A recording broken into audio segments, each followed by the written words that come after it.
Bom dia, pessoal. A gente espera que todo mundo consiga se sentir bem, acolhido aqui na nossa sala.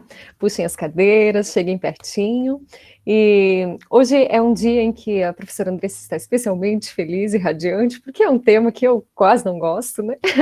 Que é pensar e conversar sobre as perspectivas sociais e comunitárias em musicoterapia. Então, declaradamente, estou aqui muito feliz e satisfeita. Então, quando a gente pensou a organização aqui do encontro de musicoterapia, nós conversamos com os nossos alunos e as nossas alunas para tentar entender por onde passavam os interesses sobre o que é que essa galerinha discente gostaria que a gente conversasse.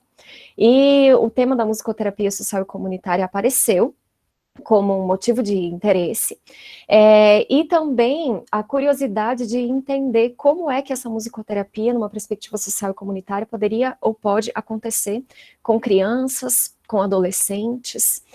Então, só também para Rosemira e Elizabeth saber um pouquinho dos bastidores, foi assim que a gente pensou no nome de vocês. Então, sejam super bem-vindas, Elizabeth e Rosemiriam. Rosemiriam, a casa é sua. Elizabeth, a partir de agora, casa é sua também, venha sempre que quiser, sempre que puder. Então, são dois nomes muito caros para a musicoterapia social e comunitária aqui do Brasil e na América Latina. A gente está muito feliz de poder, de alguma forma, promover espaços de visibilidade para o trabalho que vocês fazem e para as pessoas que vocês são. Então, vocês têm toda a nossa admiração. Espero que todo mundo aproveite, curtam bastante, enviem as perguntas, como a Mari já colocou. E a gente vai iniciar o encontro, então, a partir da fala da professora Rosemiriam. Então, o Maurício vai apresentá-la formalmente, já que eu não sou boa em protocolos, eu fico com a informalidade e ele com a parte mais formal e protocolar e bonitinha. E aí, na sequência da fala do Maurício, Rose, você tem 30 minutos para fazer sua fala, e aí somente depois da fala da Elizabeth é que a gente vai abrir para todas as perguntas, tá bem?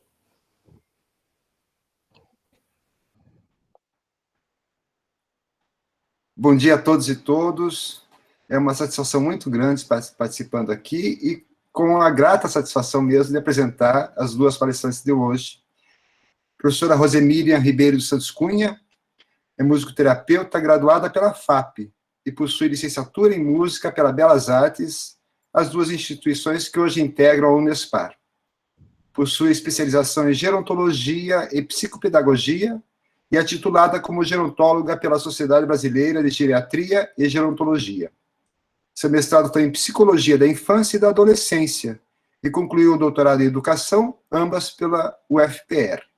Fez ainda estágio de pós-doutorado em Educação na McGill University, em Montreal. Atualmente é professora associada do Unespar, onde também exerce funções de supervisão de estágios e de orientação de trabalhos de conclusão de cursos e de pesquisas de programa de iniciação científica. Integra o Comitê de Ética em Pesquisa da FAP e é líder do Núcleo de Estudos e Pesquisas Interdisciplinares em Musicoterapia, NEPIM. Não mais, mas integra o NEPIM. Desenvolve estudos na área de pesquisa, arte, sociedade e cultura, em temas referentes aos processos de produção musical comunitária e aos significados e usos da música na vida cotidiana da pessoa.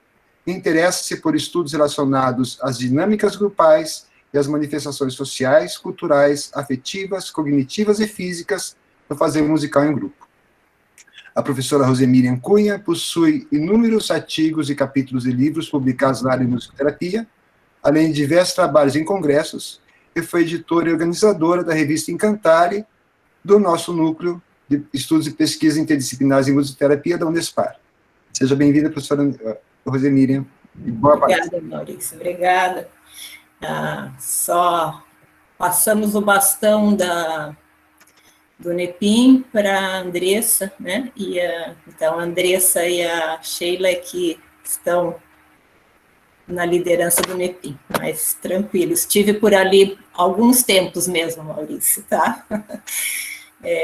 Eu quero agradecer, então, ao Maurício pela apresentação, as minhas colegas pelo convite, parabenizar pelo evento que eu tenho acompanhado, que tem sido muito bonito. E antes de começar, então, a minha exposição, eu só queria lembrar da nossa colega queridíssima Bernadette, minha amiga do coração, e ela faz uma falta grande nesse momento, porque sempre estava presente nos eventos, sempre foi uma sonhadora da musicoterapia. Então, a ela, né, nossa homenagem. Então, eu começo a minha apresentação, eu vou puxar para vocês aqui o PowerPoint e vamos conversando, dialogando mesmo sobre as ideias que a gente for trazendo.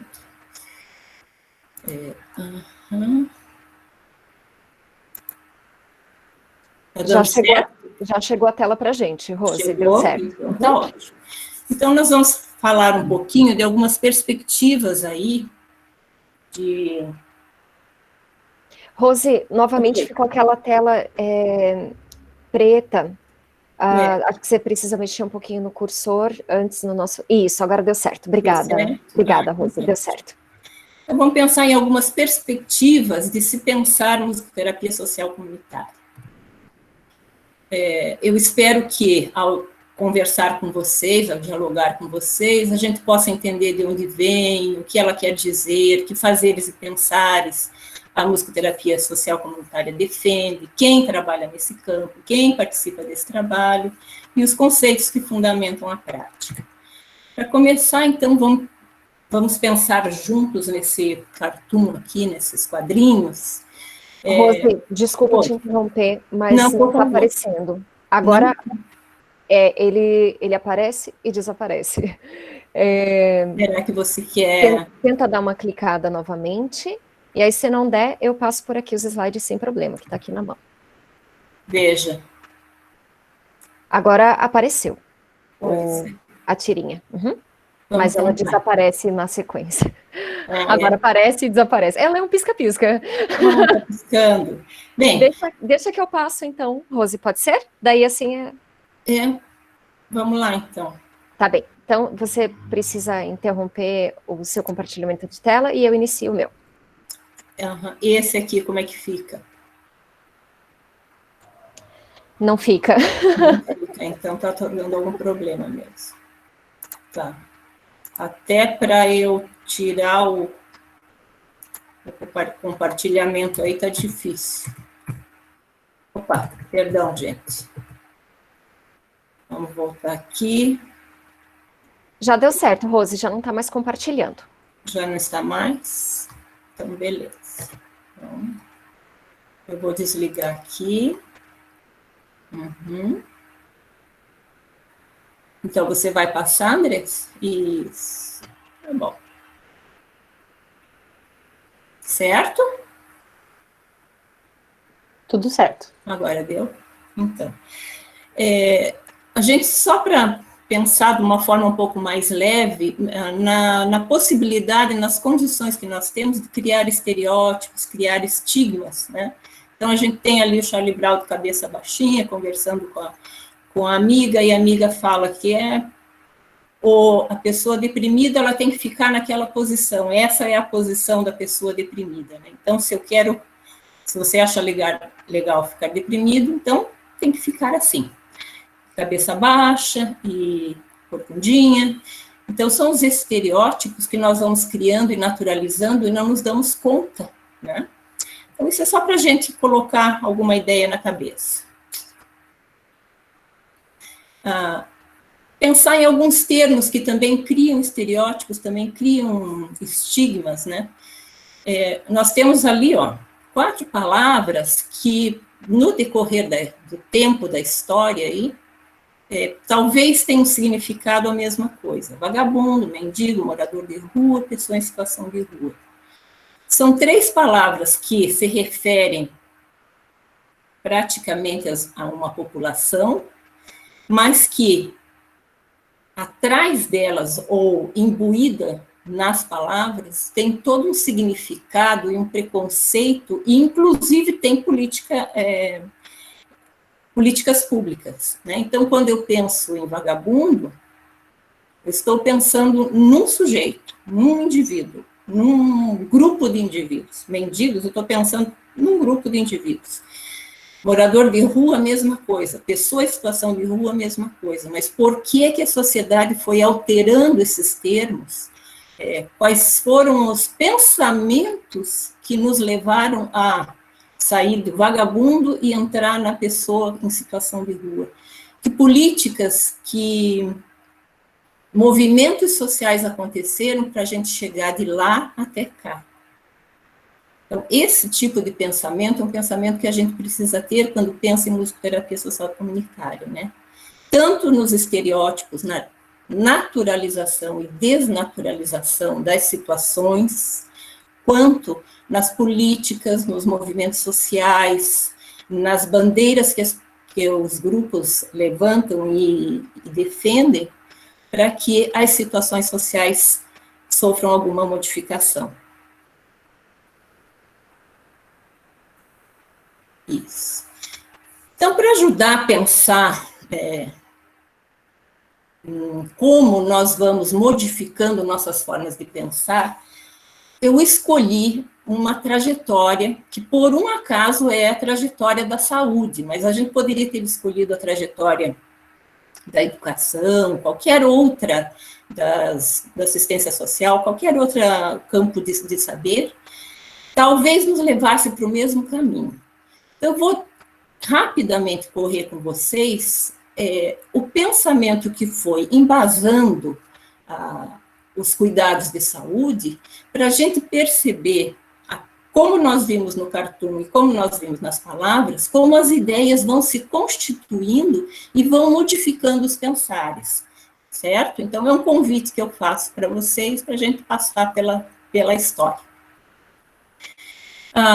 Vamos já lá para a Antiguidade Grega e até a Idade Média, então vamos pensar nesse período de mais de 1000 anos aí, vamos pensar uns 1300, quase 1500 anos estamos aí. A medicina começa na Antiguidade Grega, com uma influência persa e chinesa, né? E mais tarde, quando da invasão dos árabes na Europa, principalmente ali Espanha e Portugal,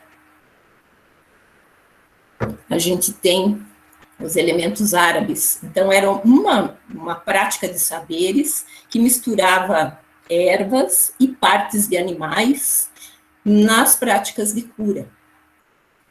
Mas havia uma progressão de conhecimento. Partes de animais, a gente pode dizer, a tripa dos animais era usada para fazer sutura das feridas, né?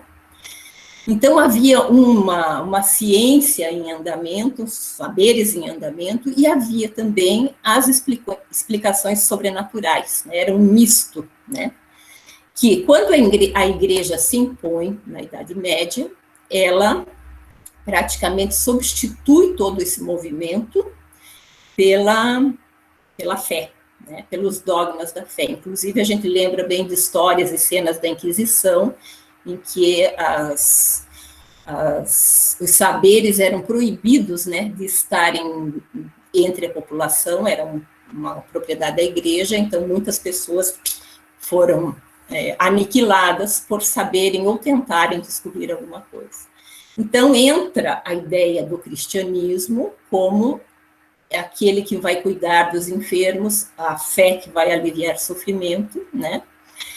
E a culpa da doença é da pessoa, né? Ela está sendo penalizada por pecados. Então, curar, perdoar, ressocializar era uma obrigação daquele que tinha fé cristã.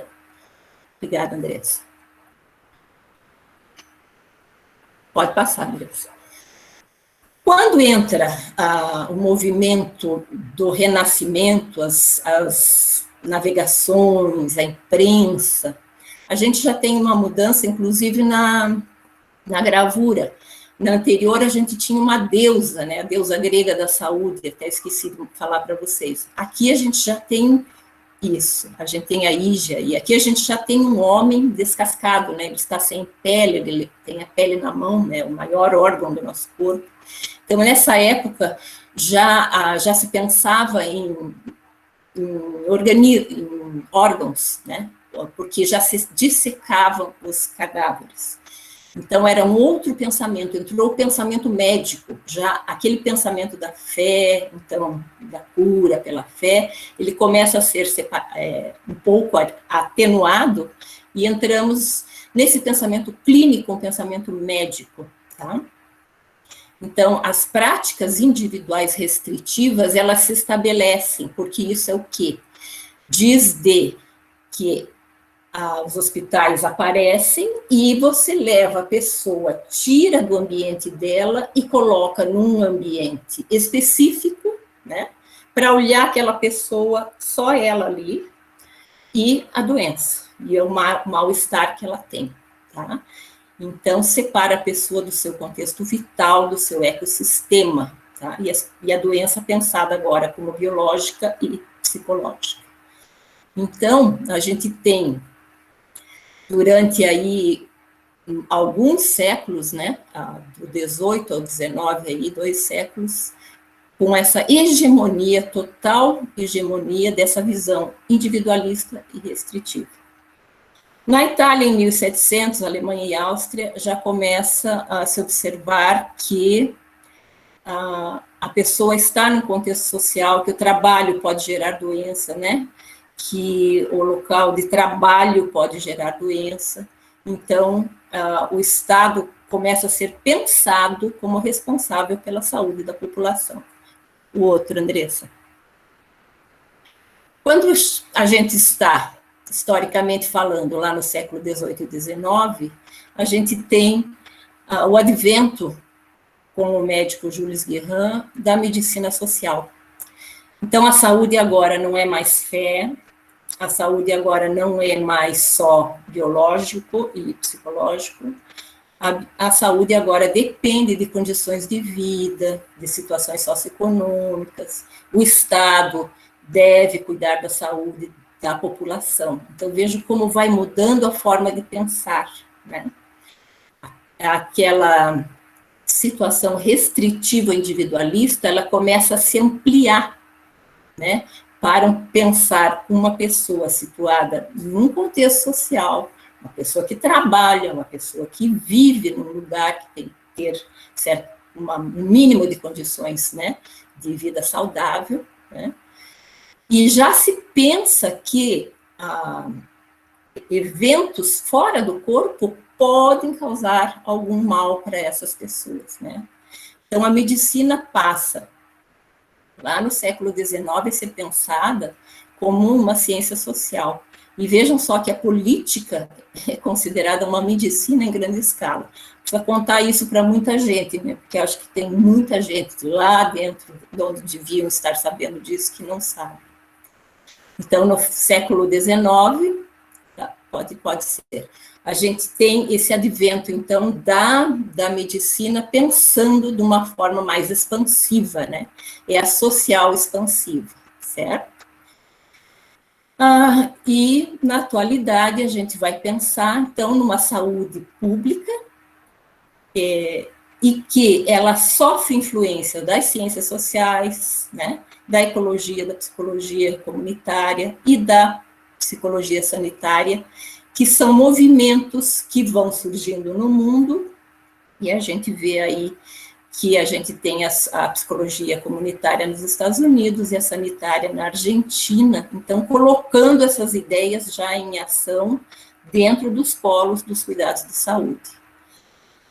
A saúde, então, pública atualmente pensa em ser uma saúde positiva, né? E o campo de ação é o conjunto social, as comunidades, adotando uma posição salubrista, sanitarista, em contraposição àquela posição clínica e restritiva de retirar o indivíduo do seu modo de pensar, dos seus valores, dos seus costumes, da sua crença, da sua fé. Então, tudo aquilo que tinha lá na Idade Média e na Renascença começa a ser, na Antiguidade Grega, que são as crenças, começa a ser valorizado outra vez, de outra forma, com outra roupagem, mas a gente pensa no cuidado de saúde, de não tirar, de não alijar, não alienar o indivíduo mais das coisas que são da sua vida, da sua existência. Então, essa trajetória toda, ela está baseada no professor Henrique Saforcada, e ele vai nos contando, né, dessa modificação do pensamento, que é mais ou menos, então a gente pode fazer um paralelo com o que nós vimos dos termos, né, vagabundo, mendigo, pessoa de rua, morador de rua, e pessoa em situação de rua, o quanto tem de história, o quanto tem de movimento social, de lutas diárias ali, até que se consegue uma fração de modificação na cultura mesmo, no pensamento humano e da ciência, né? Da ciência, das políticas, para a gente poder pensar como é que nós chegamos numa musicoterapia social comunitária, por que ela se colocou, por que ela emergiu. A gente está vendo todo esse movimento aqui na saúde, mostrando, né, uma metamorfose que pensava o indivíduo alijado do meio e colocado num ambiente completamente diferente do seu, então individualista e restritiva, para um pensamento que entende a vida do homem num contexto e expande esse pensar. Obrigada, Andressa. Então, a gente vai ver aqui, na atualidade, o termo promoção de saúde. Então, a gente sabe aí, desse movimento todo, a Carta dos Direitos Humanos, a Carta de Ottawa e outras que existiram e existem e estão em vigência, e que chegaram num pensamento de promoção de saúde dirigida a fatores gerais e estruturais da sociedade, não só o indivíduo culpado daquilo que lhe causa mal, né? Então, olha o que começou a ser pensado agora, não mais o pecado, não mais só o indivíduo, né, mas a pobreza, o desemprego, o estresse, condições de trabalho, habitação precárias, o envelhecimento, a violência, o isolamento social e outros problemas, outros eventos que causam mal-estar para a população, para a saúde da população, né. Então, a gente entende agora que a participação ativa da população é essencial para a promoção de saúde, né?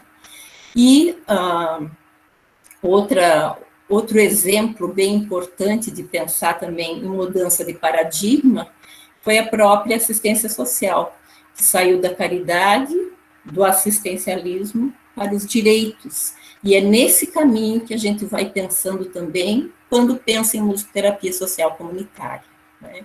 Então, a gente está nos direitos, né? Nos direitos da pessoa. A gente já vai ver um pouquinho mais disso.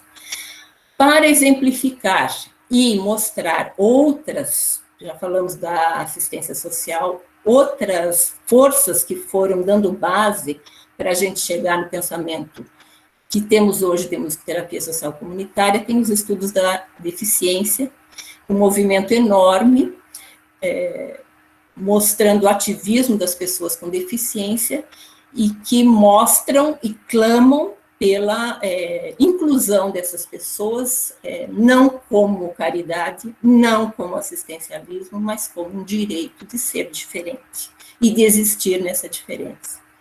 Então, eu deixo ali para vocês uma leitura que é muito boa, é muito curta, mas que exemplifica muito bem o pensamento dos estudos da deficiência, dessa necessidade e batalha de inclusão, de viver de forma diferente dentro da sociedade, né? E o filme, o filme tinha que estar aí, ele não está, mas... Ah, tá, já sei por quê, Andressa, porque eu modifiquei ontem à noite, e agora mandei para você. O filme é Venha Como Você É. Assistam, quem não assistiu, porque vale muito a pena, né? Vai mostrando como é difícil mudar esses pensares mas a luta das pessoas para mudarem. Venha como você é. Obrigada, Andressa. Então, assim, para resumir, a gente tem duas imagens aqui, mostrando um pensar, um paradigma que volta a problemática está na pessoa, tá? E o outro paradigma contextualizado na sociedade, que mostra que a sociedade, estruturalmente, tem que trabalhar para inserir, incluir as pessoas. Então, não é um problema particular, é um problema de todos nós, é um problema de toda a sociedade, né? Qualquer situação como aquela que nós vimos, pobreza, solidão, o envelhecimento, a inclusão das pessoas, acessibilidade das pessoas com deficiência e todas as pessoas em situação de rua, né? Todos nós temos que trabalhar para que essa segunda imagem ela consiga ser concretizada. Então, a gente nunca vai deixar de entender que a pessoa em si, ela tem que, estamos pensando em promoção de saúde, ela tem que dar a parte dela, mas não adianta ela dar a parte dela, se a sociedade não se abre para as transformações necessárias e para o acolhimento. Obrigada, Andressa. Então, tudo isso desemboca na musicoterapia comunitária. Nós aqui no Brasil chamamos de musicoterapia social comunitária.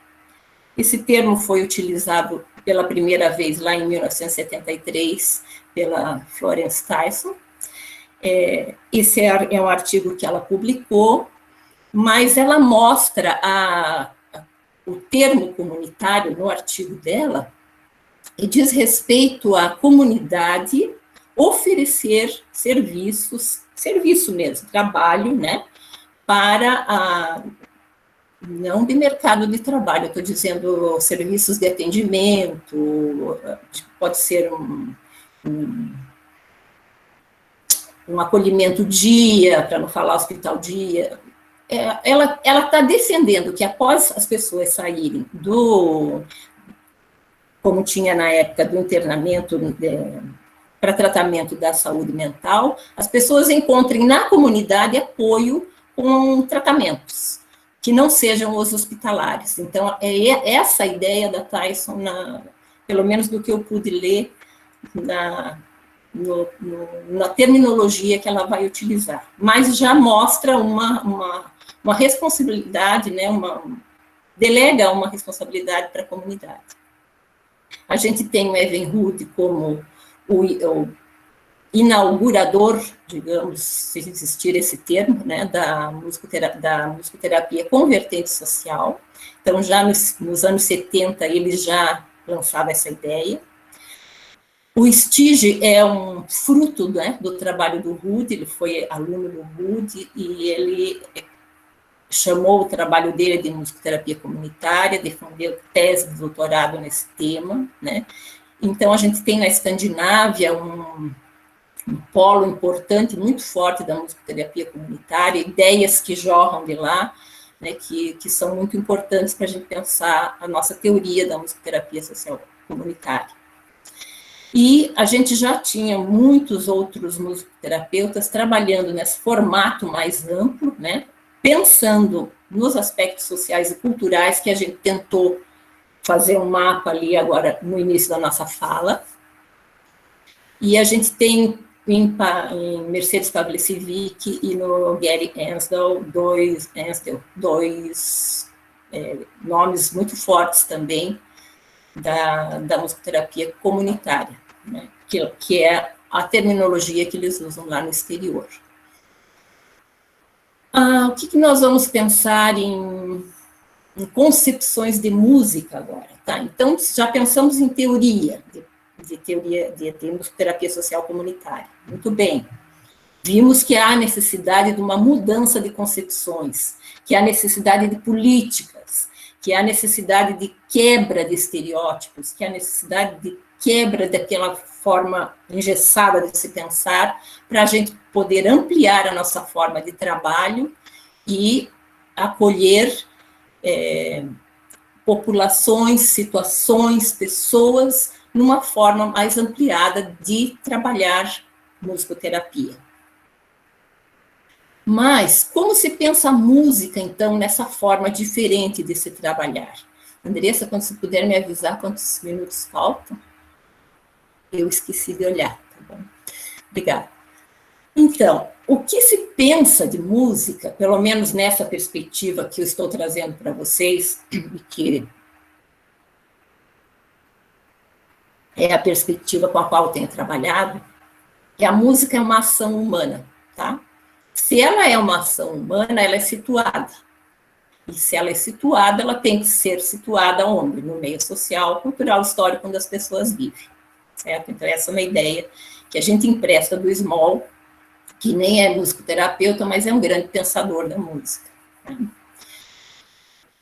A ação musical e seu produto, ou seja, então, toda a sonoridade, o que uma ação musical resulta, né, o resultado dessa ação musical, eles são mediadores das modificações que aquela comunidade, aquele grupo deseja.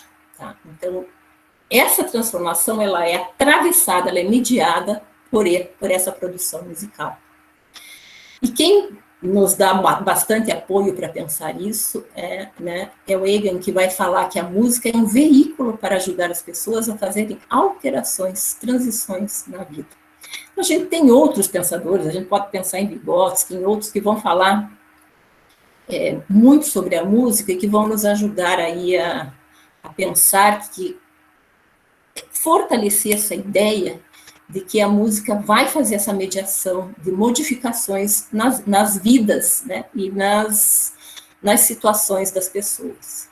A gente tem que pensar junto com Paulo Freire. Paulo Freire fala assim, que não é a educação que muda o mundo, são as pessoas que recebem educação que mudam o mundo.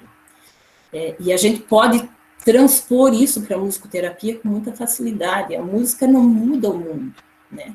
Mas as pessoas que fazem música, e quando fazem música, elas podem mudar alguma coisa no sentimento, na intenção, na vontade, na coletividade, e isso sim pode operar alguma alteração, alguma mudança naquele estado de vida, se for vontade. Estado de vida, a gente fala alguma situação ali no contexto onde eles vivem, alguma situação mesmo de pensamento no lugar onde eles vivem, formas de pensar, formas de agir, formas de existir. A gente acredita que esse fazer musical e essa força da coletividade vai operar alguma transição, né? O Rude vai nos falar que a música, para nós, nunca foi vista como uma arte em essência, mas sim como algo a favor da realização, né, social e pessoal dos participantes. E a Pavlicivic vai nos dizer, então, que a música é a própria ecologia social e cultural voltada para a participação, para o desenvolvimento, para a mudança. Então, a gente vai pensar, e é o pensamento que eu tenho sempre muito presente quando eu trabalho com as comunidades, com o grupo, que o fazer musical coletivo é uma narrativa, mas é uma narrativa diferente de outras narrativas. Ela é a narrativa que aquela ação musical produz, ela é diferenciada. E esse produto musical, ele muda o próprio ambiente, né? Ele cria outro ambiente. E ao criar esse outro ambiente, ao se relacionar musicalmente, pessoa com a música, essas relações que ocorrem nessa interação, elas alteram outras narrativas engessadas e engessantes. Então, a gente teve ali exemplos de narrativas engessadas ou engessantes, por exemplo, no cartunzinho, né? Então, para você ser deprimido, você tem que estar, né? Se você é uma pessoa deprimida, você tem que mostrar que você é deprimido daquela forma.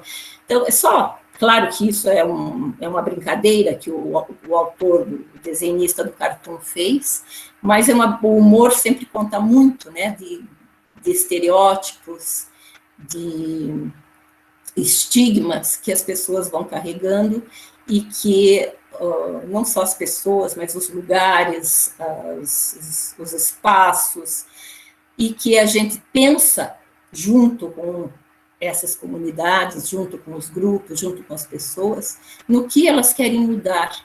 E a gente entra, então, nós musicoterapeutas, com essa relação musical, né, para que esses engessamentos possam ser minimamente quebrados. A Andressa fala muito bem um termo, ela fala tensionados, né, que você fala, Andressa. Então, a gente acredita, musicoterapeutas sociais comunitários, que o fazer musical vai incidir sobre essas ideias engessadas, cristalizadas, e vai conseguir operar modificações, porque as pessoas ali na relação, elas se percebem de outra forma, elas se percebem numa narrativa diferenciada, elas criam outra narrativa. Então, elas podem levar essa criação de outras narrativas para a sua existência na vida cotidiana. É esse o pensar do fazer musical. Rose, 3 minutos. Beleza, obrigada. A prática musical coletiva, então, ela está associada às dinâmicas de vida, aos fazeres da vida, né? E revela os aspectos da situação histórica, socioeconômica, e simboliza pensamentos e fatos do mundo. Tá? Então, esse é o pensamento que o musicoterapeuta tem que ter, né?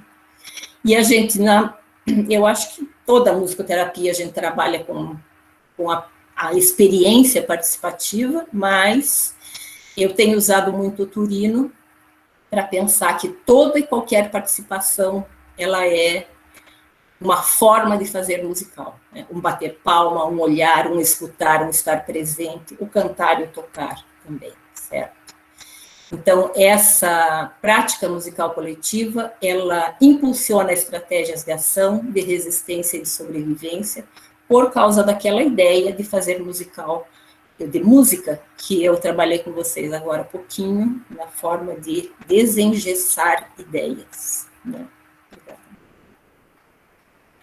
Então, os locos de trabalho, né, e as formas de ação, aqui a gente tem um trabalho que foi feito numa escola, a gente está com a sala inteira ali trabalhando, pensar em trabalhar com a comunidade, de encontro aos padrões culturais daquela comunidade, voltados para o interesse da comunidade. Tá? Então, onde se trabalha, no contexto de vida, a existência é o espaço de ação, né? Não se fecha a porta, as portas para a vida, para o dia a dia. Normalmente não se fecha a porta, às vezes a gente nem tem porta, porque você está trabalhando num espaço aberto, você está trabalhando num pátio, você está trabalhando num salão, que você tem que deixar a porta aberta para a comunidade, para as pessoas da comunidade entrarem e saírem, né? Então, a Pavli Civic aqui, ela fala de uma porta metafórica, mas eu também estou falando de uma porta concreta mesmo. Os espaços são abertos, os espaços são grandes, são amplos, e a nossa ideia também de fazer musicoterapia tem que ser aberta e ampla e desengessada. Obrigada. Próximo, isso. Então, nós trabalhamos com uma ética diferente, né? A prática da musicoterapia social comunitária, ela exigiu um pensar ético diferente. Então, a gente tem que entender que valores e costumes são diferentes para cada grupo, para cada espaço onde a gente entra, né? A gente precisa conhecer o ambiente, a gente precisa conhecer os aspectos simbólicos daquela comunidade, né? A minha orientadora dizia assim que a gente tinha que saber até que tipos de pinga, o Lídio falou da 51 ali, mas ela dizia a gente tem que saber até dos tipos de pinga que tem no bar da comunidade, porque você tem que saber disso. Claro, um exemplo, né, metafórico também, mas você tem que saber da simbologia daquele ambiente para você poder trabalhar com aquela comunidade, né? Você não trabalha você trabalha com. É preciso ter muita flexibilidade e amplitude de ação, porque você está trabalhando, né, numa ética completamente diferenciada. Aí, de novo, a mudança do paradigma do individualista para o ampliado expansionista, né? Você tem que entender que a musicoterapia social comunitária, ela não tem uma postura única e nem estanque, que é bom para uma comunidade pode não ser boa para outra e vice-versa, né? e essas aberturas para a alternativa de trabalho, que nem sempre estão baseadas nas teorias e técnicas convencionais reconhecidas no campo. Então, é uma maneira que, às vezes, você pensa, nossa, será que eu estou fazendo musicoterapia aqui? Porque, às vezes, a gente se distancia tanto, né,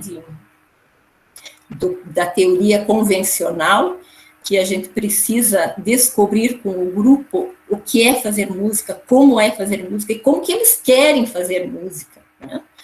A gente tem um exemplo que vai ser publicado de um grupo que nos deixou no meio do círculo e foi para fora. Eles formaram um círculo lá fora e nos deixou trabalhando ali no centro. Eu estava com estagiários, e os estagiários me olharam desesperado, porque o que é isso? Eles olharam para mim. Eu, com o olhar, eu acalmei e continuamos na música, porque naquele dia era aquilo que o grupo queria. E é assim que se fez música, né? Um pátio enorme, o pessoal todo em volta lá longe, distanciado, às vezes estava bom para agora, né? Que distância social total. E nós ali no meio do grupo fazendo música. Mas a coisa funcionou muito bem, né? Então era assim que aquele grupo queria fazer música. E assim se fez musicoterapia naquele dia, né? Então a gente tem que ter essa capacidade de trabalhar com o novo. Obrigada, Andressa, mais um. Embora a gente tenha andado muito tempo, né, muitos anos, aqui nós temos um conceito de 2009, eu gosto ainda dessa ideia que a gente trabalhou junto com a Carolina Batista, e esse foi o ano em que nós começamos a trabalhar aqui a musicoterapia social, aqui em Curitiba, não sei, mas pela FAP, sim, que foi quando nós entramos num albergue e trabalhamos, então, com todo esse quebrar de ideias, de paradigmas, e a gente teve que acreditar e ir construindo o que estava fazendo, né? Então, pensar que as pessoas têm histórias em comum, quando a gente pensa, né, em musicoterapia social, porque vamos trabalhar com comunidades onde as pessoas têm história em comum, compartilham serviços e áreas geográficas em comum, e nós, musicoterapeutas sociais comunitários, vamos junto com as pessoas com o objetivo de promover minimamente relações saudáveis naquele meio.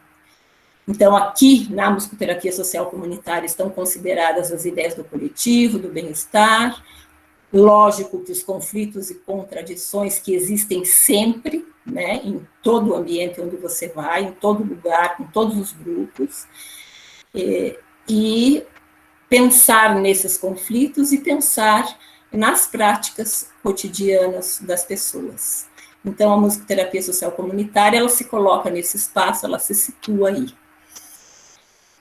Obrigada, Andressa, pode ser. Eu coloquei a Mafalda aqui olhando esse mundo, porque eu acho que os musicoterapeutas sociais comunitários vão sempre olhar as situações, as geografias onde trabalham, os territórios onde trabalham, com um ar de inquisição, assim como a Mafalda sempre faz, e com esse ar de inquietação e com esse ar de não conformismo, né?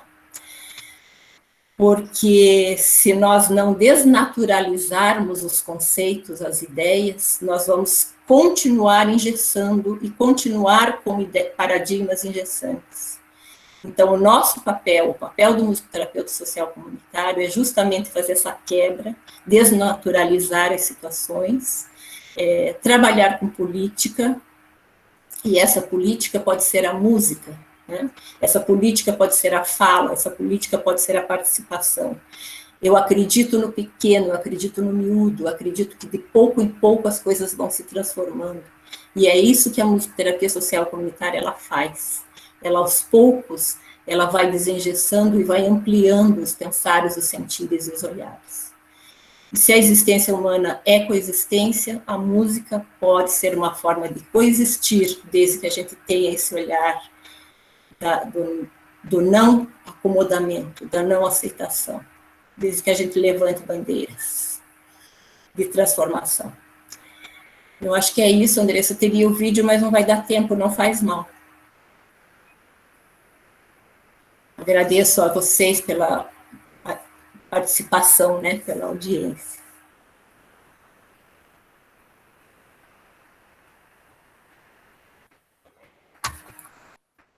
Muito obrigada, Rose. Te escutar é sempre um presente. Então, que bom poder ter esse bom encontro em meio a dias tão turbulentos, tão difíceis, tão desafiantes. Então, que bom que você veio para incendiar aquilo que já pega fogo dentro da gente, que é a vontade de trabalhar com essa musicoterapia, porque a gente acredita nessa potência. Então, obrigada, Rose. Daqui a pouquinho a gente conversa mais. Maurício, agora é contigo. Vamos conhecer um pouquinho da Elizabeth. Sim, vamos conhecer. Obrigado, professora Rosemíria. Mais uma vez, a grata satisfação de apresentar a nossa querida Liz, se me permite, Elizabeth Maria Connolly, é musicoterapeuta graduada pelo Centro Universitário FMU e também tecnóloga em marketing pelo Senac, ambos em São Paulo. Possui pós-graduação em neurociências e psicologia aplicada pela Universidade Mackenzie, onde desenvolveu projeto de pesquisa sobre dor social e o papel da música com o público infantil. Seu projeto de conclusão de curso em musicoterapia foi sobre a musicoterapia como tratamento para crianças refugiadas traumatizadas. E desenvolveu pesquisas em música, cultura, trauma e saúde mental, envolvendo visitas a campos na Europa, Estados Unidos e África, em especial na Uganda. Elizabeth Connolly possui larga experiência em musicoterapia e em educação, cabendo destacar sua atuação como voluntária em diversos projetos sociais, dentre os quais, na ONG IKMR, como educadora com famílias e crianças do Oriente Médio e da África refugiados no Brasil. Como musicoterapeuta e coordenadora no projeto Contagie, que atua em hospitais com música, teatro e clown. Como musicoterapeuta em Uganda, com bebês e crianças na primeira infância. Como musicoterapeuta no coletivo de musicoterapia comunitária Reconstrução de São Paulo e no projeto social Entrega por São Paulo. A palestrante atuou ainda como musicoterapeuta junto a idosos em domicílios e atualmente atende pacientes com transtorno do espectro autismo. Espero que tenha sido correto. Seja bem-vinda e boa palestra. Tá ótimo, obrigada, Maurício. Bom, primeiro eu queria dizer que é uma grande honra estar aqui nessa sessão também compartilhando esse momento de conversa com a professora Rosemiriam, que é uma referência também, que eu já lembro desde o comecinho da faculdade, né, e é muito bom quando a gente coloca um rosto em cima de referências distantes e dentro do ambiente acadêmico, né. Mas, bom, eu acho que eu me sinto realmente no comecinho da minha trajetória como musicoterapeuta. Eu me formei na turma de 2014, mas o tempo parece que voou e eu ainda não fiz nada do que eu queria fazer. E a gente vai construindo, né, com muitas dificuldades, com muitos desafios. Mas deixa eu só compartilhar aqui a minha tela. Deixa eu ver se eu vou conseguir agora.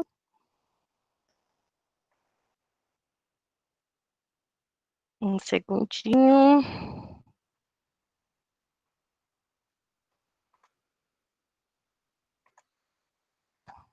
Foi, vocês estão vendo? Ainda não, mas tem um delay. Ah, tá abrindo agora. Ups. Foi, né? Foi. Sim. Bom, como o Maurício mencionou, eu, na verdade, sou integrante do coletivo Reconstrução, que é um coletivo que construí junto com outros 5 musicoterapeutas, e hoje em dia é, assim, o projeto que eu mais desejo dedicar minha energia, né, meus sonhos e tudo mais. E a gente começou esse trabalho aí de pensar a musicoterapia comunitária e pensar a musicoterapia, né, fora do ambiente controlado da clínica, desde 2016, né?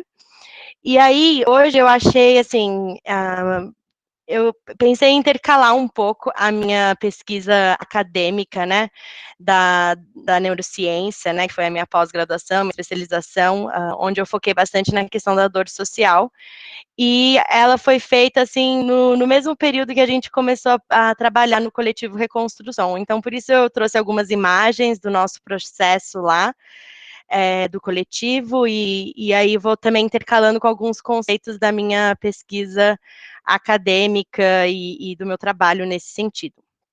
Então, o que eu queria começar, né? Eu queria fazer uma provocação inicial, que eu acho que é muito interessante, é uma provocação que eu tenho feito e que muitos outros musicoterapeutas também atuando na área comunitária e social têm feito ultimamente, e eu acho que é uma provocação que a gente precisa continuar a fazer sempre em todos os espaços onde a gente fala sobre musicoterapia, né? Que é exatamente esse paradoxo de sempre colocar as coisas em caixinhas fechadas, né? Então, a gente, justamente com uma tentativa, e uma tentativa muito nobre, inclusive, de fortalecer a musicoterapia, né? De fortalecer a ciência por trás da musicoterapia, né? E fazer com que ela ocupasse um espaço mais importante, vamos dizer, na nossa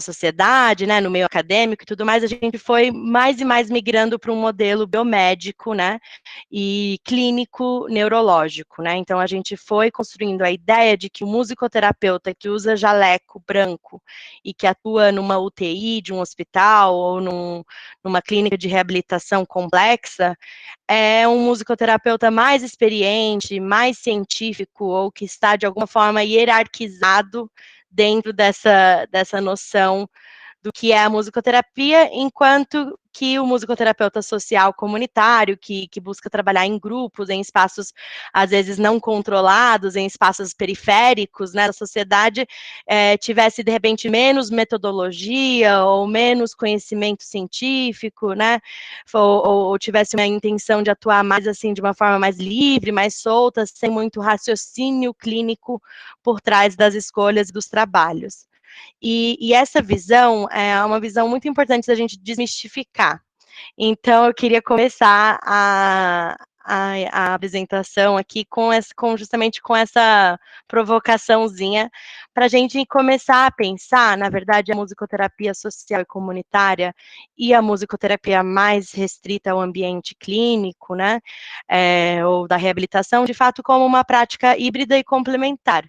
Então, eu gosto muito dessa imagem, né, que é exatamente isso, né, eu acho que a gente tem um aprendizado muito importante dos musicoterapeutas que atuam já há muito tempo na área social e comunitária, e que poderiam exatamente desenvolver novas metodologias, desenvolver novos protocolos, desenvolver novos processos de avaliação, né, de uma forma mais estruturada, né, mais organizada, inclusive, mas a gente também tem uma grande e vasta comunidade de musicoterapeutas que atuam mais na área clínica e hospitalar, biomédica, que precisam, inclusive, aprender com os musicoterapeutas sociais e comunitários também, no sentido de abrir um pouco a escuta, né, de não olhar para aquele indivíduo, né, como a professora Rosemiriam estava mencionando, né, e não olhar para aquele diagnóstico como uma condição individual, mas sim buscar uma visão mais ampla, né, que vai pensar, de fato, qual que é aquele contexto social, qual que é o contexto político,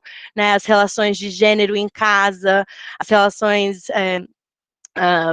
econômicas, né, e vai pensar toda essa questão também de raça, né, de desigualdade social e tudo mais, e como que isso de fato vai afetar a forma daquele paciente se recuperar ou se reintegrar na sociedade de alguma forma. Então, eu queria que a gente tentasse, apesar da gente às vezes precisar delimitar ou dividir as duas áreas para fins pedagógicos e de trabalho, eu acho que nesse momento eu queria convidar vocês a tentarem permitir que essa portinha, né, não esteja fechada e que ela transite livremente de um lado para o outro, quase como um processo de homeostase, assim, do próprio corpo. Então, bom, entrando assim, eu acho que a professora Rose trouxe um cenário incrível da parte teórica e dos conceitos, então eu não quero me estender muito nisso, mas eu acho que eu queria só reforçar um pouco o conceito da saúde comunitária, e eu gosto muito de trazer referências latinas, né, eu acho que na minha pesquisa eu tive contato também com muitos pesquisadores europeus, né, e de outros lugares, mas eu acho que de fato a nossa realidade latina, brasileira, brasileira é uma realidade muito única, né? Então, quanto mais a gente puder também ver e pensar e pesquisar com base nas perspectivas de quem atua e conhece aqui essa esfera sociopolítica brasileira e latina, melhor na minha visão. Então, eu queria ressaltar que, de fato, essa prática da saúde comunitária, antes mesmo da questão da musicoterapia, né, ela vai, então, trazer todo um conjunto de conceitos e práticas que vão entender a saúde de uma forma em ecossistema mesmo, né, e que esse ecossistema, ele está muito ligado ao processo da vida.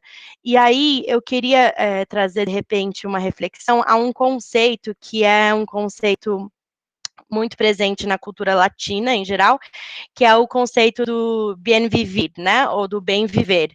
E a gente vai vendo isso permeado também, inclusive nas culturas indígenas brasileiras, né, e em algumas outras culturas latinas. Mas eu trouxe essa foto que eu amo muito, e aí eu queria reforçar, então, esse conceito, de fato, desse bem viver, que vai além de simplesmente uma ideia de saúde, né, de saúde física ou de saúde mental, mas sim de promover, de fato, um ambiente, uma sociedade onde as liberdades, as oportunidades, as capacidades e as potencialidades dos indivíduos, de fato, possam florescer, né, e esse conceito do bem viver, ele vai, inclusive, na contramão de muitos valores que a gente vê tão permeados na sociedade, dentro de uma lógica meramente capitalista, né?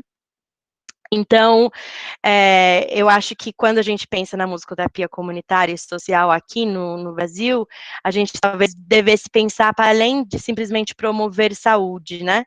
Eu acho que, de repente, a gente poderia pensar, de fato, que o nosso trabalho, o nosso dever, a nossa missão, sei lá, como musicoterapeutas comunitários e sociais, é, de fato, promover um outro mundo, né? Uma outra forma de ver o mundo e outros valores que vão, de repente, muito além de simplesmente saúde física ou mental. E aí, entrando um pouquinho na área já da neurociência, que foi a área que eu pesquisei, que me interessei um pouco mais, a gente começa a pensar na questão da dor, né? E eu queria trazer esse ponto. Eu acho que a gente está num momento aí de pandemia muito complexo e a gente vai pensando também muito na questão da dor e da dor social, né? O quanto a gente está percebendo que esse processo de isolamento, né, de quarentena e tudo mais também está ocasionando uma dor social muito profunda, né, e efeitos colaterais que a gente talvez tenha que lidar por muito tempo, mesmo depois da vacina, né. Então eu queria trazer, de repente, esse olhar da dor física e da dor social. E essas dores, a gente vai ver que elas não estão também em caixinhas, né, como a gente pensa na musicoterapia comunitária e na musicoterapia clínica, né. A dor, na verdade, ela vai transitar, porque ela vai ser processada por algumas das mesmas redes neurais, tanto na dor física quanto na dor social. Então a gente não vai mais conseguir olhar para ela de uma forma ou biomédica ou comunitária e social, a gente vai ter que entender a dor. E aí ela vai ser processada da mesma forma quase no cérebro. Então, por isso que eu trouxe essa análise, e por isso que eu fiz esse trabalho de pesquisa, então eu coloquei até o título aí do meu trabalho, do meu artigo. Depois, se alguém quiser, eu posso enviar também para a professora Andressa, e ela pode enviar para quem quiser, de repente, acho que fica mais fácil. Mas esse foi o tema, né, da minha pesquisa em neurociência, e aí eu fui atrás de fato entender como que esse mecanismo funcionava, e como que o nosso cérebro entendesse a música, a dor social e também a dor física. Então, eu vou ler muito rapidamente, né, que a dor física, ela é compreendida geralmente como uma experiência social e emocional, né, e ela está muito ligado geralmente a uma situação, né, uma experiência desagradável, e pode ser também associada a um dano real ou um dano potencial, ou seja, uma ameaça, a dor, isso também pode ser processado como dor pelo corpo, né. Então, quando a gente pensa na dor social, por mais que seja menos tangível, né, a gente não consegue às vezes quantificar de uma forma tão direta, ela de fato, ela vai nascer dessa ideia de você ser excluído ou ignorado, né, do conceito do ostracismo, que é exatamente onde você tem o desencadeamento de alguns dos mesmos processos neurais que a dor física. Então, aí entrando já para onde que a musicoterapia entra, né? A gente vê que a musicoterapia de fato poderia ser uma aliada, né, nesse processo de prevenção e também de alívio desses sintomas da dor social. E justamente por a gente estar num momento tão crítico, né, tão complexo, a gente vê mais e mais a dor social crescendo e muito impulsionado, né, por um governo extremamente fascista, né, por uma série de políticas de exclusão social e outras questões que vão fortalecendo e intensificando essa dor. E aí, então, mais especificamente, né, a gente vai ver a base neural que está muito ligado à dor e todo o processo também dos neurônios espelho envolvidos, né, e na minha tese eu aprofundo um pouquinho mais disso. Mas eu acho que o que eu quero ressaltar mais é que, de fato, o cérebro e o corpo humano entendem a dor da mesma forma. Nós é que fazemos essa distinção, né, como, a dor de quebrar uma perna é mais forte do que a dor de fato, de repente, você lidar com o medo iminente de sempre poder estar sofrendo uma violência policial simplesmente pela cor da sua pele. Então, a dor social ela vai estar muito ligada a essa reação negativa, né, essa percepção da exclusão. Bom, e aí a gente aqui fala só entrando um pouquinho mais, né, nos detalhes das áreas, né, das zonas cerebrais que estão muito envolvidos no processamento da dor, tanto física quanto social. E aí eu estou trazendo aí umas imagens do nosso trabalho no coletivo Reconstrução, então a gente vai compartilhando também um pouquinho de forma mais concreta como que a gente foi vivendo essa experiência de pesquisa, de reflexão e de fato atuação. Ups, peraí. E por último, aqui nesses conceitos assim mais gerais, essa autora vai dizer então que a música ela vai proporcionar, né, ou propiciar um aumento do sentido de controle das emoções, especialmente a agressão e a raiva, né, através desses processos de catarse emocional, e que a musicoterapia também tem esse poder, esse potencial de auxiliar nessa integração física, psicológica e emocional durante um tratamento ou uma intervenção preventiva, né? E que viver a música dentro desse contexto terapêutico ou comunitário, ele vai, de fato, fornecer esse recurso a mais, né, para atenuar e prevenir esses sintomas da dor social.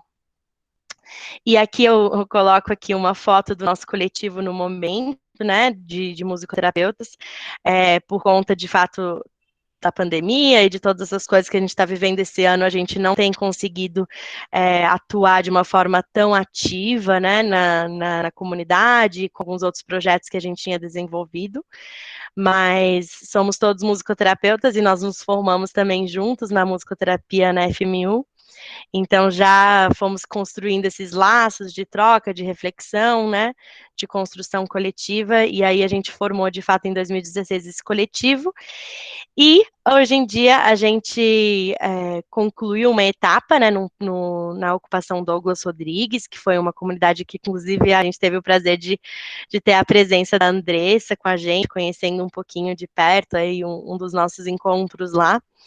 Mas agora a gente encerrou essa etapa lá na comunidade e a gente está ansioso aí para a estabilização dessa situação toda para a gente poder retomar alguns projetos. E aqui na foto a gente está, inclusive no fundo tem um SESC, né, que foi depois do nosso trabalho lá na ocupação, a gente fez um ciclo de 1 ano e meio de atividades e projetos com o SESC, onde a gente também atuou com musicoterapia comunitária, nesse espaço tão importante, né, e tão rico de cultura, arte, onde a gente também entendeu ser muito importante ter a musicoterapia lá. Então, a gente fez vários ciclos de musicoterapia comunitária, de oficinas, de encontros com crianças, com idosos, com pessoas com deficiência, e também com os pais, foi uma experiência muito bacana.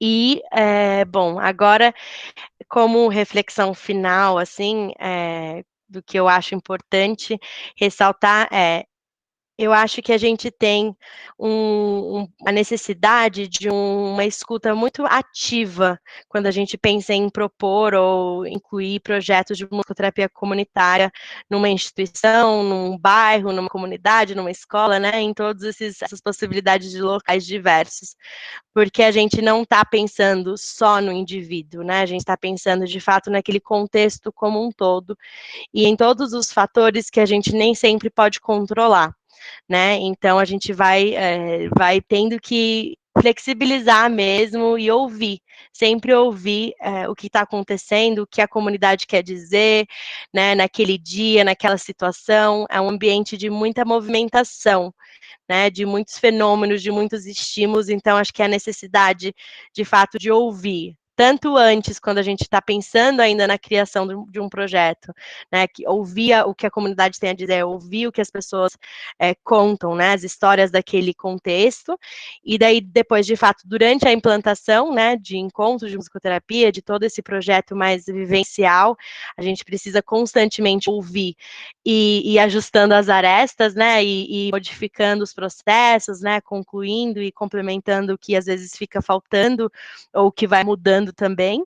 E por último, quando a gente vai avaliar o que a gente fez, mais uma vez essa escuta, né, essa escuta contínua do feedback das famílias, do feedback da comunidade, de como que a comunidade entende tudo aquilo que foi vivenciado.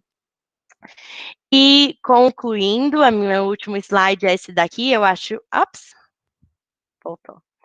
Eu acho muito importante, eu trouxe o Ailton Krenak, não sei quantas pessoas conhecem esse importante autor indígena, né, um grande ativista, um grande filósofo da cultura indígena, né, e da história, e ele escreveu nesse livro, Ideias para Adiar o Fim do Mundo, uma citação muito importante, e apesar de ele não ter uma ligação direta com a musicoterapia, eu acho importante justamente na musicoterapia comunitária e social a gente buscar outras referências e não só as referências dos musicoterapeutas, né? Até porque a gente prevê essa escuta múltipla, né? Então, eu trouxe essa visão do Ailton Krenak, e eu vou ler aqui inteiro, porque eu acho muito importante, mas eu recomendo que quem quiser aprofundar um pouquinho, né, nas visões de mundo indígenas, que são tão importantes e que estão sofrendo tantos ataques nesse momento, né, com essas queimadas todas do Pantanal, na região amazônica também, e tantos ataques sistêmicos aí das políticas públicas do governo, mas eu quero ler essa citação e recomendo que todos comprem o livro, é um livro de bolso, assim, super pequenininho, dá para você ler numa tacada só, mas ele é muito bonito e acho que tem tudo a ver com essa construção do bem viver que eu trouxe como conceito. Então ele diz, o nosso tempo é especialista em criar ausências, do sentido de viver em sociedade, do próprio sentido da experiência da vida. Isso gera uma intolerância muito grande com relação a quem ainda é capaz de experimentar o prazer de estar vivo, de dançar, de cantar, e está cheio de pequenas constelações de gente espalhada pelo mundo que dança, canta e faz chover. O tipo de humanidade zumbi que estamos sendo convocados a integrar não tolera tanto prazer, tanta fruição de vida. Então, por isso pregam o fim do mundo, como uma possibilidade de fazer a gente desistir dos nossos próprios sonhos. E a minha provocação sobre adiar o fim do mundo é exatamente sempre poder contar mais uma história. Se pudermos fazer isso, estaremos então adiando o fim. E, Andressa, como estamos de tempo? Você tem que perguntar como é que tá o tempo para Mariana, porque eu sempre vou deixar passar tudo. Mas eu acho que dá para passar um pedacinho, né, Mari? Um pedacinho pequeno do vídeo, e aí depois, na sequência, uns 3 a gente quer passar um pedacinho do vídeo também da Rosemary, porque a gente não aguenta não passar.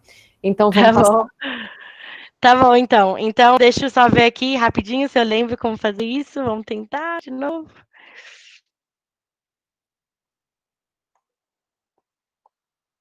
Um segundo.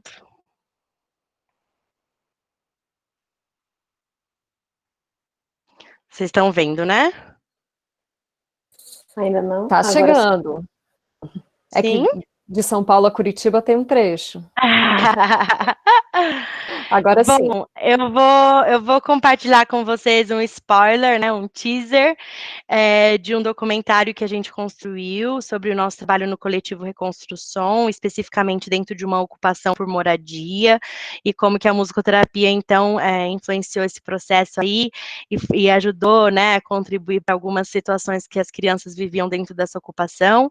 É uma ocupação que continua aí lutando pelo direito da moradia, e a gente entrou nesse contexto a partir de um convite da própria comunidade e implantou durante mais de um ano um projeto de musicoterapia comunitária, que, como a professora Rose mencionou, não tinha portas, a gente trabalhava na rua, nas vielas, na calçada, somente com uma lona assim no chão, mas mesmo assim a gente conseguiu viver experiências muito ricas, muito incríveis, e eu vou colocar só um trechinho assim de uma das vivências e depois a gente pode agendar uma exibição formal aí do documentário como um todo, tá bom?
O projeto inteiro é uma construção.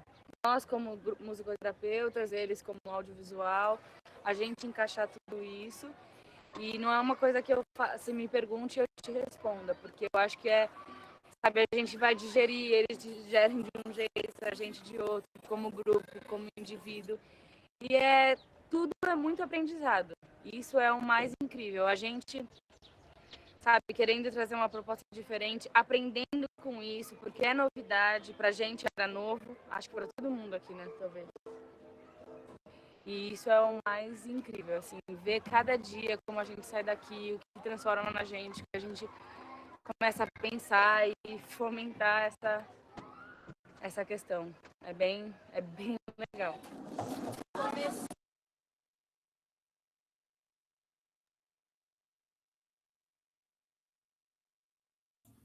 Teu microfone estava desligado. Isso, Oi. Elizabeth. Bom, vou interromper aqui só esse trechinho, né? Mas depois fica aí o convite para a gente organizar uma exibição do documentário e conversar um pouquinho mais especificamente sobre esse projeto, que tem muita coisa para falar, né? Mas é isso. Muito obrigada pela oportunidade e vamos que vamos. Obrigada, Elizabeth. Você já sabe que eu sou super fã do Reconstrução e aposto muito nessas iniciativas de coletivos de musicoterapeutas, a gente ainda bem está vendo um crescente disso na América Latina, e isso realmente está fazendo a nossa musicoterapia potencializar a sua prática. Então, como prometido, agora a gente vai passar um fragmento pequenininho do vídeo que a Rosemary havia também deixado separadinho aqui para dividir com a gente, tá? E na sequência a gente abre para as perguntas.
Rose, se você quiser comentar brevemente sobre o vídeo, fica à vontade. Obrigada, Andressa, pela oportunidade. Sim, eu gostaria.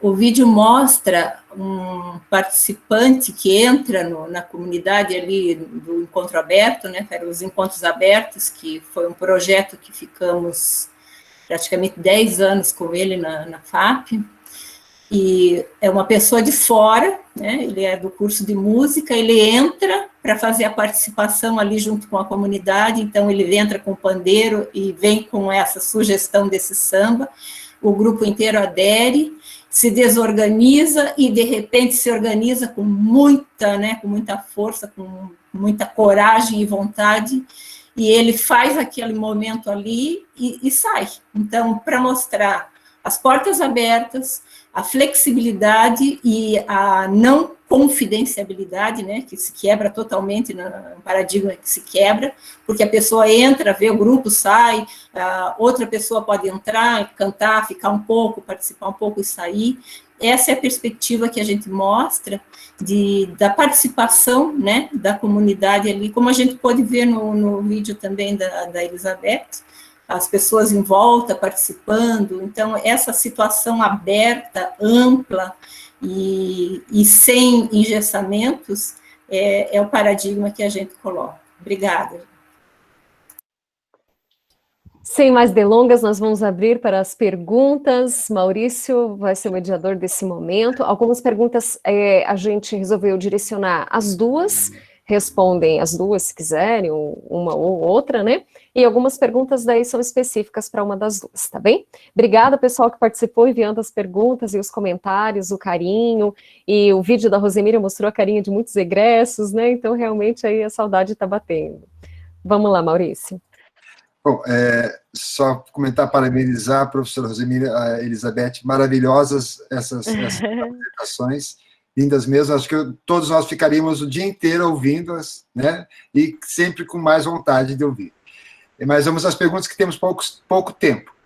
Professor Lídio Roberto, nosso querido professor, eu coloco o seguinte, a pandemia, para as duas, por favor, quem quiser responder, seja à vontade, se quiser uma complementar, enfim. A pandemia mexeu significativamente, mais uma vez, com a concepção de políticas públicas em saúde. Da Europa às Américas, o discurso caminhava por um movimento de pessoas de menos Estado para uma ação mais liberal e competitiva em saúde. A realidade pandêmica fragilizou tudo isso. Quais são e como enxergam os principais obstáculos da musicoterapia social frente às realidades sociopolíticas? E mais um detalhe, o quanto um musicoterapeuta social tem que ter um pouco de sociólogo e antropólogo? Quer começar, Elizabeth? Pode começar. Bom, eu acho todos nós devíamos ter um pouquinho de antropólogo em nós, como musicoterapeutas, de fato, assim, essa não politização da profissão, eu acho que é um dos grandes sintomas de talvez porque a gente não tenha conquistado tanto espaço político quanto a gente gostaria de ter conquistado até o momento na nossa profissão e tudo mais. Mas o que eu quero trazer é um olhar para o SUAS, né? No Brasil, a gente tem o SUS e a gente tem o SUAS, né? E eu acho que muitas pessoas não entendem ou não conhecem bem a política do SUAS, né? Da assistência social, que é o Sistema Único da Assistência Social. Eu faço parte da comissão do SUAS dentro da PMESP em São Paulo, e a gente está fazendo uma série de esforços aí para trazer esse conhecimento de como, de fato, funciona essa política do SUAS, porque eu acho que a musicoterapia comunitária e social, ela precisa estar muito ligada à política do SUAS, além de simplesmente o SUS, né? Porque a política do SUAS, ela vai justamente fazer essa conexão da assistência social, então ela vai fazer essa interligação, né?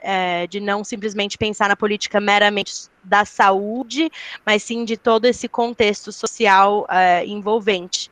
Então, eu acho que a minha contribuição para essa pergunta seria fazer um convite da gente fortalecer a política do SUAS também, para além da política do SUS, que também é muito importante nesse momento, onde a gente de fato está vendo a fraqueza e a fragilidade desse discurso neoliberal da saúde, porque ele não está dando conta, né? Não está dando conta de evitar questões graves como uma pandemia. E se não fosse por políticas sociais públicas e da área da saúde pública, a gente estaria talvez até muito pior do que nós estamos nesse momento da pandemia. Então, acho que é isso. Fica o convite de que as pessoas conheçam, entendam, porque a musicoterapia está inserida na política do SUAS, e é muito importante que a gente participe dos conselhos do SUAS, né? Cada estado, cada município tem conselhos que vão pensando de uma forma bastante horizontal as políticas da assistência social em conexão também com a saúde, e que depois viram políticas de fato sociais e de assistência social que são votadas lá em Brasília. Então, o processo de construção política democrático que o SUAS prevê é muito importante para os musicoterapeutas, na minha opinião. Posso complementar, Andressa? Talvez por outro viés, mas, Lídio, acho que nunca se viu tanto a necessidade de se pensar em comunidade como agora, pelo menos de forma geral, eu digo, porque as responsabilidades agora são assim, eu me cuido, mas eu me cuido porque estou cuidando do outro, né? Então, a pandemia trouxe essa ideia de que todos somos responsáveis por todos, e todas as nossas ações, o nosso contexto reflete no contexto das outras pessoas. Então, essa ideia de todos e um só, de comunidade, de estarmos juntos, batalhando pela mesma coisa, pelo mesmo ideal, pela mesma bandeira, que é a saúde, nesse momento, pensando em pandemia, ela ficou muito ressaltada, né? E a questão da sociologia, da antropologia, a gente precisa muito disso para construir o pensamento social comunitário. Então, sempre os princípios da sociologia, da antropologia, vão servir muito para a gente, vão dar muito apoio para o nosso pensar. São importantes. Quer completar alguma coisa, Liz? Não. Passamos para a próxima, que vem da Thaís Leal. Como avaliar o resultado de uma assistência baseada na musicoterapia? Também para as duas. Como avaliar o resultado de uma assistência? Dá para você repetir, Maurício? Como avaliar o resultado de uma assistência baseada na musicoterapia? Na musicoterapia ou na musicoterapia social? Na musicoterapia em geral? Na musicoterapia, eu acredito que o tema está assistência social e musicoterapia social, ambas. Tá. Vamos fechar assim. Social, a Thaís Leal acabou de social. Quer falar, Elizabeth, e depois complemento? Pode começar. Então, eu acho assim, nós não temos protocolo de avaliação nenhuma na área da musicoterapia social. E não sei se queremos também um protocolo fechado dentro de uma caixa. Eu acho que protocolos de avaliação são bastante importantes, mas não sei se na nossa área é cabível. A gente vai ter que pensar isso ainda. No momento, ainda batalhamos pela instituição da musicoterapia social comunitária, né? Talvez isso venha pela frente. Mas o que a gente pode avaliar são as leituras que fazemos, né? Como aquela comunidade vai dando o feedback, podemos dizer assim, as respostas que a comunidade nos dá, né? Que os grupos nos dão. Aquele trabalho está sendo importante para eles, estamos trabalhando como eu falei ali há pouco, e a Elizabeth também, estamos trabalhando com os interesses deles, estamos trabalhando de acordo com a cultura, com o conjunto de valores, de crenças deles, e esse trabalho está resultando naquilo que eles querem para a própria comunidade. Eu acho que a grande avaliação é essa, é o diálogo que vai nos mostrando se a direção do trabalho vai ao encontro do que a comunidade quer, e se a comunidade está satisfeita. Porque tem uma avaliação que não é de protocolo, é a mais direta e viva possível. Se teu trabalho não interessa para a comunidade, se teu trabalho não está atendendo aos interesses dela, ela te dispensa, mas sem medo de cortar a raiz. Então, acho que essa é a grande avaliação. Sim, eu acho que é exatamente isso, né? E eu acho que a gente tem que tomar um pouco de cuidado, talvez, eu não sei. Porque talvez a gente não tenha um protocolo rígido, né? Mas, de fato, o que acontece? Por conta disso, muitas vezes a musicoterapia comunitária e social é vista como secundária ou menos qualificada, né, por não ter um protocolo científico validado, né, um protocolo rígido que possa ser replicado de uma forma padronizada para todo mundo. Mas não é por isso que a gente não faz avaliação em musicoterapia social e comunitária. A gente está fazendo avaliação o tempo inteiro e talvez de uma forma até mais intensa, muitas vezes, do que, de fato, um processo clínico mais isolado, porque a gente está tendo que avaliar o contexto inteiro, e esse contexto, muitas vezes, ele é um contexto que muda e move muito a todo momento. Então, ele está em ação contínua, e por isso que eu acho que a gente está sempre fazendo avaliação. Eu acho que, assim, quando a gente escreve um projeto, vamos dizer, a gente precisa, de fato, de repente, quantificar um pouco mais, né? Pensar nos principais pontos que a gente vai analisar, ou que a gente vai avaliar. Mas eu acho que a gente tem, inclusive, eu assisti uma aula muito boa do Gustavo Gatino, né, que tem focado bastante na questão da avaliação, e ele, inclusive, abre esse leque, né, da gente pensar em avaliação como algo muito maior do que simplesmente alguns protocolos que são validados, né, e sim como formas diferentes de avaliação. Então, acho que a musicoterapia comunitária, ela está tentando criar suas próprias formas de avaliação, que não necessariamente replicar o que é usado na clínica dentro de uma comunidade com tantos fatores diversos. Então, a gente está nesse processo de construção de novas formas de avaliação, né? Que partem exatamente da nossa visão da musicoterapia social e não simplesmente tentar aproveitar algo que já existe para a musicoterapia clínica, né? Ou neurológica, enfim. Muito obrigado também. E nós estamos com o tempo indo, mas gostaria que todos ficassem, porque temos algumas perguntas ainda. E agora para a professora Rosemília, do professor Rodrigo. Professora Rosemiriam, o panorama que você nos apresenta revela a importância de conhecermos os processos históricos, sociais, políticos, etc., independentemente da área em que atuamos, apontando para uma formação abrangente que faz jus à ideia de universidade. Pensando no ensino superior hoje, cada vez mais voltado para formações especializadas e menos universais, qual é a importância de uma formação mais abrangente em humanidades para o desenvolvimento de um senso ético-político? Bem interessante a pergunta e muito profunda. Obrigada por ela.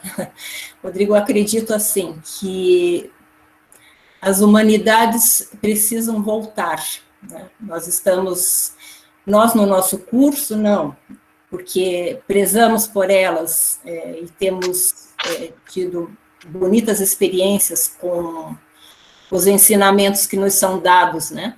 Mas na maioria dos cursos da universidade, as humanidades estão sofrendo bastante baques atualmente, né? E precisamos voltar para elas, valorizá-las muito, porque, como o nome diz, né, as humanidades nos tornam mais humanos, né? Em que sentido? No sentido de conhecer de onde viemos. Então, quando faço essa retrospectiva, eu acho que é importante que a gente saiba que as coisas têm uma raiz, têm um contexto, tem um começo, tem um desenvolvimento, nada está no vácuo, né? As coisas acontecem porque algo está impulsionando esse processo. E é preciso conhecer esse algo, porque senão ele se transforma num fantasma. E a gente começa a pensar e falar sem ter raiz, sem ter conhecimento de causa. E as humanidades nos ajudam a entender essas raízes, esses processos, essas histórias, né? A Elizabeth trouxe aquele indígena falando de que é preciso contar mais uma história para que as coisas não terminem. Então, nós precisamos conhecer essas histórias, nós precisamos nos apropriar dos processos para que a gente possa situar a nossa prática, situar nosso olhar, situar os nossos conceitos, situar nossas avaliações, situar a nós mesmos no meio desse contexto, dessa prática, de forma fundamentada. Eu acho que isso vai impulsionar muito a forma com que trabalhamos, né? Então, precisamos sim das humanidades, precisamos sim conhecer as histórias e os processos. Certamente. Elizabeth, agora para você. Do Henrique Cunha, nosso colega. Oi, Liz. Teria casos que poderia compartilhar que ilustrem o como que a musicoterapia comunitária auxiliou na redução da violência do contexto? Difícil essa. Eu acho que talvez não de uma forma tão estruturada assim, né, que a gente pudesse quantificar tão diretamente. Mas a partir do momento onde a gente chega num contexto de crianças que são extremamente vulnerabilizadas, e eu aprendi que esse é o termo correto, e não vulneráveis, né, como a gente vê muito por aí.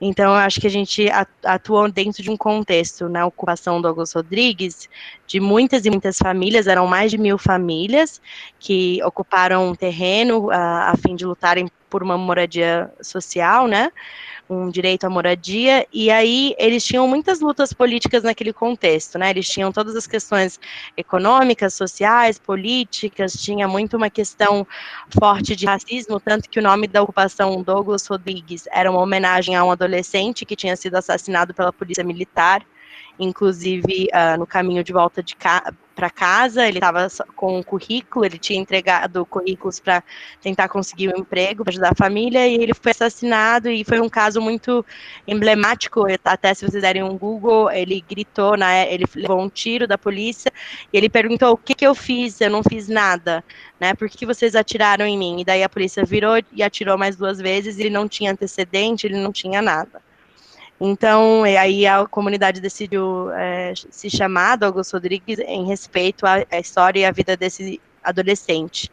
Então, é um contexto que já nasce, né, em uma extrema violência, né, de tantas formas, que às vezes você pensa, tipo, como que a gente vai, de fato, fazer uma diferença nesse contexto tão multifatorial, de tanta violência extrema, assim, em tantos sentidos, de tanta injustiça, de tanta, né, de tanta questão. E daí, eu acho que a grande questão foi onde a gente atuou, né, a gente começou a trabalhar com as crianças que, em geral, não tinham muito espaço para serem ouvidas.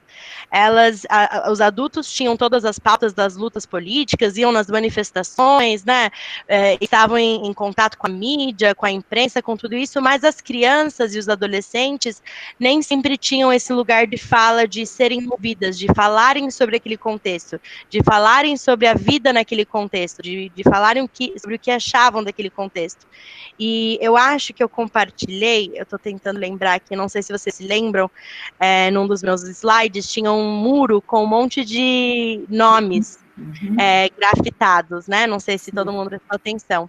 E aí foi um dos últimos encontros que nós tivemos, onde a gente trabalhou com as crianças, justamente, a gente conseguiu um monte de latas de tinta spray, né, convidamos alguns amigos que eram grafiteiros já bem conhecidos aqui em São Paulo, e fizemos um dia inteiro de grafite com as crianças no muro da entrada da ocupação onde eles moravam, para que os seus nomes pudessem estar na porta de entrada daquele território, né, e isso foi uma ação muito importante, porque foi uma ação de dizer, olha, as crianças, elas precisam ser ouvidas, as crianças também têm opiniões sobre esse contexto, as crianças estão vivendo esse dia a dia e elas querem contribuir de alguma forma. Então, a partir desse momento que eles, né, grafitam o nome na parede de entrada, elas voltam nas próximas atividades que a gente foi lá e falam, olha, tia, meu nome está aqui, olha onde eu grafitei o meu nome. Por quê? Porque é uma sensação de pertencimento, né?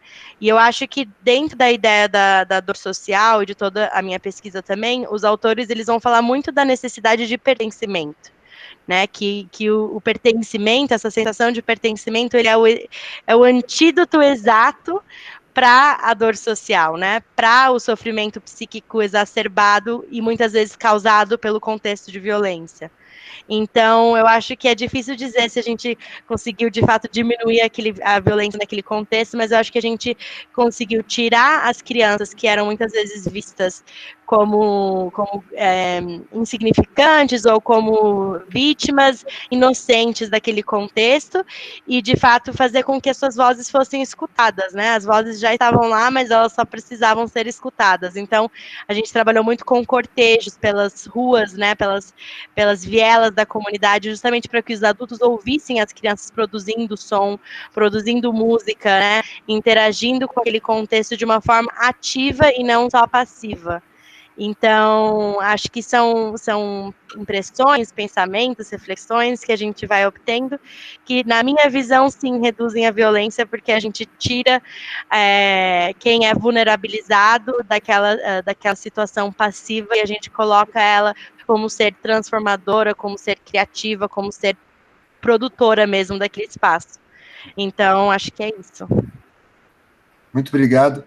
Infelizmente, eu tenho que pedir desculpas a todos que fizeram perguntas, são muitas, mas nós temos que encerrar, né, essa sessão. Agradeço muitíssimo, Elizabeth, professora Rosemíria, foram maravilhosas, e passo a palavra, não sei se para a professora Andressa, professora Mariana, mas agradeço muito. Então, novamente, obrigada pela participação de Elizabeth e Rosemíria, e também pela participação de todo mundo aqui que nos acompanhou nesse encontro. Eu sou suspeita para falar, como já disse no início, mas as falas de vocês são extremamente fortes inspiradoras, mostra a potência da música, mas também aponta para a potência do humano, entendendo que mesmo o humano em situação de vulnerabilidade tem uma potência gigante ali, né? Então, assim, essa escuta que vai entender todo humano como portador de voz, ainda que venha uma sociedade dizendo que algumas dessas vozes sejam ruído, sejam barulho, a gente está aqui para dizer que todo humano é portador de voz e de potência de existir e transformar as condições que nos cercam. E isso a gente pode fortalecer por meio de ações coletivas. Então, isso é uma marca do trabalho da musicoterapia social comunitária e, portanto, também é uma marca do trabalho que vocês apresentam e na fala de vocês. Como diz o Spinoza, né? Se dois se põem de acordo e juntam forças, juntos podem mais. Então, que bom nesse momento a gente também sentir que a gente não está sozinho nas nossas apostas no trabalho da musicoterapia, que bom construir redes a despeito de um cenário que muitas vezes nos diz que é difícil, né? E mesmo em tempos de distanciamento, a gente está aqui construindo redes, fortalecendo essas redes e, novamente, assinalando a potência que há nesse trabalho que a gente constrói. Então, muito obrigada por terem me permitido também conhecer o trabalho de vocês, por terem colaborado com a minha pesquisa, porque as vozes de vocês também compõem a minha tese de doutorado, tem muitas falas de vocês ali nos meus textos. Então, para mim, foi um presentaço escutar vocês duas nesse encontro. É contigo, Mari. Muito obrigada, Liz e Rose. Brilhantes apresentações, contribuições para o nosso evento. Quero agradecer a participação de todos e todas nesses 5 dias, né? Foram 6 encontros, tivemos no dia 15, 2 encontros, foram 6 ao total. Muitíssimo obrigada por todos e todas. Pedir que todos abram as câmeras para a gente tirar uma foto. Todos que puderem, obviamente, para a gente tirar uma foto. Ano que vem temos o 20º encontro de musicoterapia da Unespar. Vamos ver se online ou se misto, presencial. Mas estamos bem contentes com o resultado desse evento. A participação significativa de pessoas de todos os cantos do país e algumas pessoas fora do país. Então, apesar de todas as circunstâncias, os resultados foram muito bons. Espero que vocês tenham aproveitado bastante. Só um pouquinho para tirar a foto. Segura lá. Né? Não. Feito. Pessoal, muito obrigada. Um abraço a todos. Tchau, obrigada, gente. Tchau, obrigada.